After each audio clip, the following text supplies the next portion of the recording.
Hello economics, I hope you're enjoying your break. I know I sure am. This is our video lecture I told you about. We're going to be taking a look at market structures and also externalities.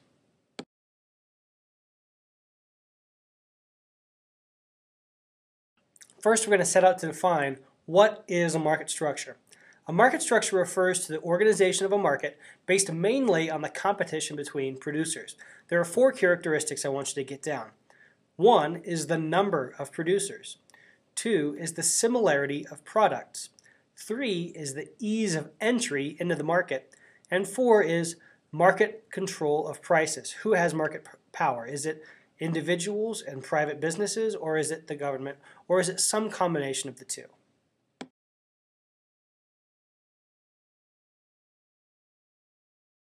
Before we start looking at all of the market structures, I want you to get this diagram down. I'm going to bounce around an explanation, but I want you to be able to have a visual as far as what market structures have what level of competition. So on this next diagram, moving from left to right, the further left we have more competition and less price setting ability of the producer. On the right, we have no competition and complete producer control of the price.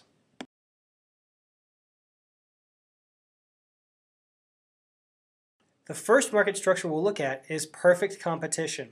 There are many producers supplying the same product, and no one producer can influence its price. Supply and demand set the price. So there's that interaction between producer and consumer that determines what the price of the good will be. There's a high number of producers. The product similarity is very similar or identical. There are very few restrictions on entry, so it's very easy for producers to enter or leave the market. And finally, the producer price control is none. There is no market power for one producer to change the price.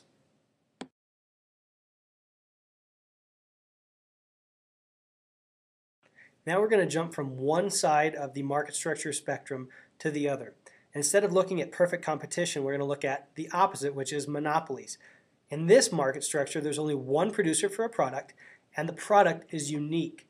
There are enormous restrictions for entry because of copyrights and patents and just that new product, that new discovery. And also, the producer has total market power. Since the producer has a one-of-a-kind product, they are allowed to set the price at whatever they want, and people will have to pay it if they want to get that product.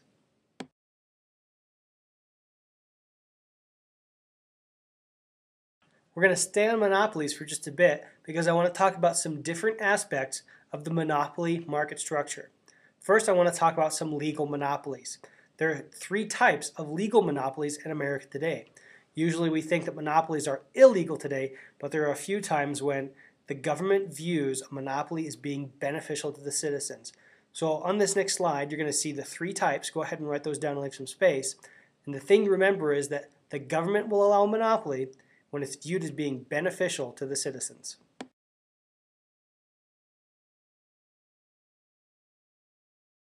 Let's take a look at resource monopolies first. These exist when a single producer owns or controls a key natural resource. The monopoly is created because no one else has access to the resource. So a great example around here is coal mines. If a company owns the land rights to all the coal in the region, it's going to be hard for other companies to produce coal in the area. Another example might be timber. If one company owns all of the forest in an area, it's going to be hard for other companies to come in and produce lumber. So these are really just a natural forming monopoly when one company or one producer has the access or the control of the resource that they're making a business out of.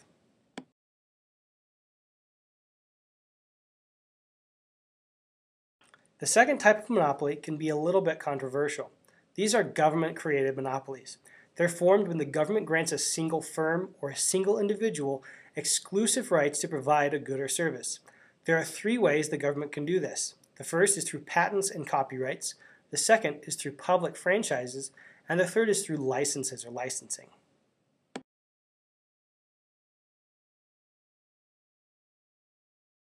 The third and final type of legal monopoly in America is called the natural monopoly.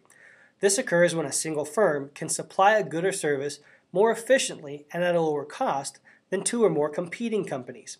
In this case, competition actually increases cost because of the production cost of that good or service. They're viewed as beneficial because they can produce a lot of their good or service at a lower fixed rate. This creates economies of scale, which refers to greater efficiency and cost savings that result from increased production. We're going to take a look at page 126 of your book. If you don't have your book, I'm going to put it on the slide after this one so you can look at economies of scale in a utility company.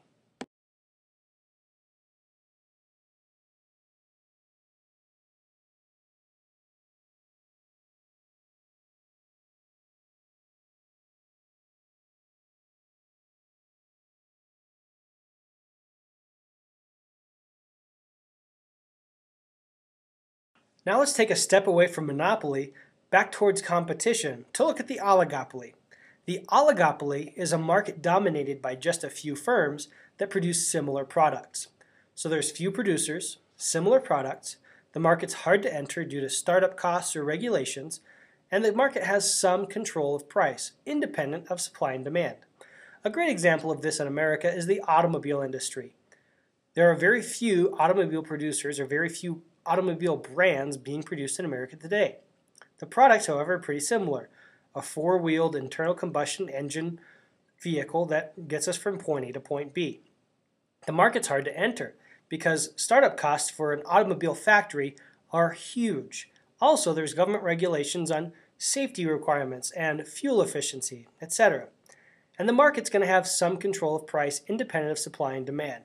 So if Ford comes out with a great new car, they can jack up the price just a little bit because they don't have to follow supply and demand when setting the price.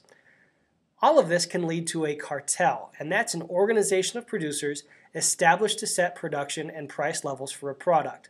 It's cooperation among companies to artificially raise the profitability of their industry. An example of this is OPEC, or the Organization of Petroleum Exporting Companies. Cartels are illegal in America, but legal throughout most of the rest of the world.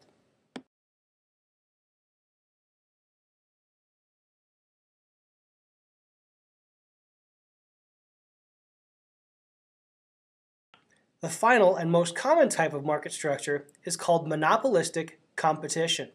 In this, there are a large number of producers with slightly varied products.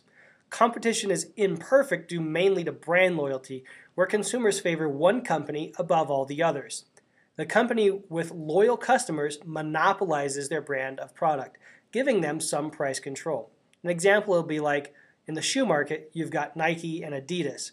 Both of those companies can charge a little bit more because people are willing to pay a little bit more to get Nike, or people are willing to pay a little bit more to get Adidas. So in a monopolistic competition, the number of producers is high. The product is very similar, but it's widely differentiated. There are few barriers to entry, and there is very limited market power. Even if Nike wanted to charge $1,000 for a pair of their shoes, it's not likely they would be able to do that very efficiently.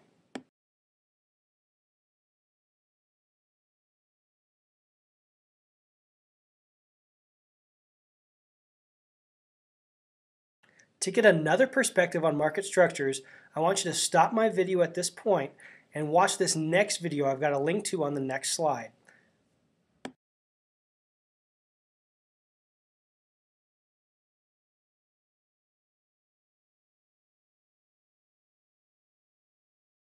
Did you get through that other video yet? I hope you did. It's a good wrap up to our lecture on market structures. If you didn't watch it, I'll just take it as a compliment that you wanted to continue watching me during your break. But really, you should watch it. Now, this is separate from our market structures lecture, but I want to take just a few moments to tell you about inefficiencies in economics. First, we're going to look at externalities. An externality is a side effect of production or consumption that has consequences for people other than the producer or consumer.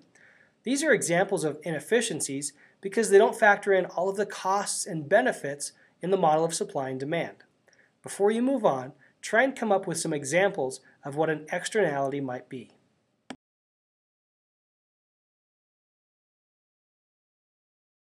Let's look at two types of externalities. The first is a negative externality. This is a cost that's going to fall on someone other than the producer or the consumer. And an example might be lower housing prices near an ethanol plant due to the smell.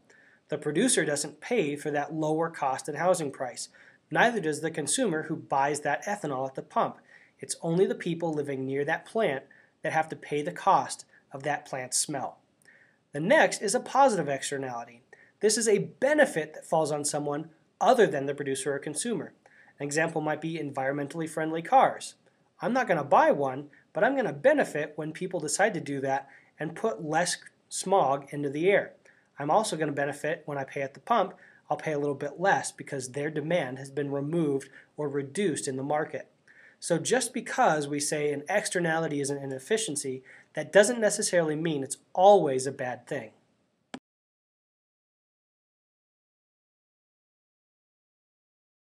The other inefficiency in economics we'll look at are public goods. These are goods and services that are not provided by a market because of the difficulty of getting people to pay for them. So examples might be police or sidewalks and stuff like that. Imagine trying to run a business where you get people to pay for use of a sidewalk or pay for the use of a street light. Public goods are non-excludable, meaning that consumption cannot be regulated. So at a street light, it's not like certain people can use it and benefit from it, but other people can't. Everybody benefits equally. The free ride problem results from this lack of marketability. Anyone can use public goods or services without paying for them.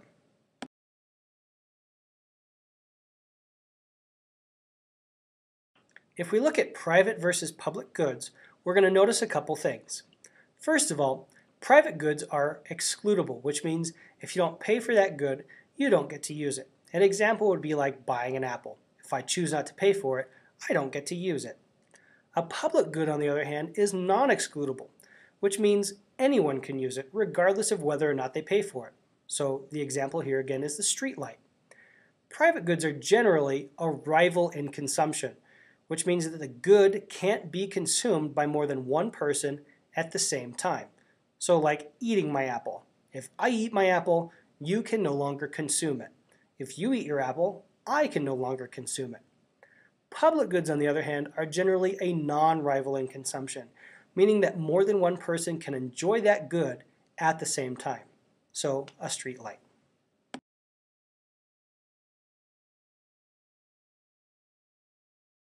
That's it for our video lecture on market structures and inefficiencies in economics. I hope you enjoyed it. We'll be applying our knowledge we got on Monday. If you've got a little extra time this break, I want you to check out a cool channel on YouTube called Learn Liberty.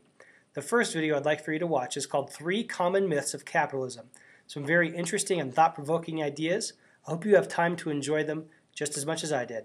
This is Mr. Parsons, signing off.